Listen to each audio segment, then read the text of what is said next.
Wannan hoton da kuke gani na sa a saman screen ɗin nan shi ne ake cewa borin jini da Hausa. To amma medically mu abin da muke kiran shi zai iya zama urticaria ne ko kuma ya zama angioedema. Dukansu dai zai iya kama da abin da ake cewa borin jini da Hausa ɗin, amma shi ne urticaria ɗin shi ya fi kama da wanda mutane suka sani da borin jini, shi kuma wannan angioedema. So abin da yake kawo su yawanci kamar yadda mutane already suka sani allergy ne, misali history of allergy, mutane wanda suke da allergic to histamine, immunoglobulin A, yawanci ya danganta wani maybe abinci ne misali kamar nut haka irin su gyaɗa ko vegetable ko fruit ko misali ko fish haka kifi da sauransu, wani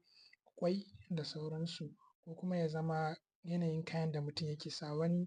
wani akwai specific kayan da ya sa yake ba shi irin wannan allergy ɗin, wasu kuma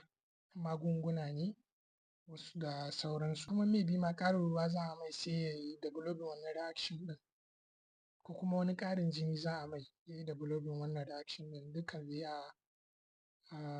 immunologic reaction, most of time dai immunologic ne yake kawo wannan abubuwan guda biyu. Kuma abin da yake faruwa yawanci wanda suke da wannan abubuwan suna da history na atopy, misali yawanci suna da history na atopy, shi ne suna da wannan allergy ɗin, ko a family history maybe misali a gidanku akwai wani wanda yake da asthma ko wanda yake da irin wannan haka da ya danganci wannan allergy ɗin, so kai ma za ka iya developing ɗin wannan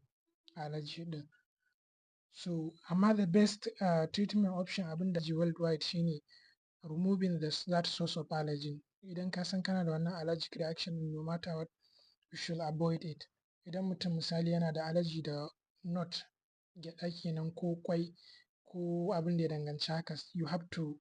avoid wannan abin da yake kawo allergy, shi ne first treatment da ya kamata ka fara da, sannan kuma daga baya maybe in ka je asibiti za a iya ba ka antihistamine ko za dai a yi diagnosing ɗinka, za a yi taking proper history sannan a ba ka management, amma farko abin da za a fara yi a yi removing ɗin wannan allergy ɗin, sannan it is recurring zai iya sake kawowa. Wanda ya fi hatsari shi ne shi angioedema ɗin, misali wannan wanda na nuna muku za ku ga kamar bakin mutum ya kumbura, so ba iya baki ba ne ba,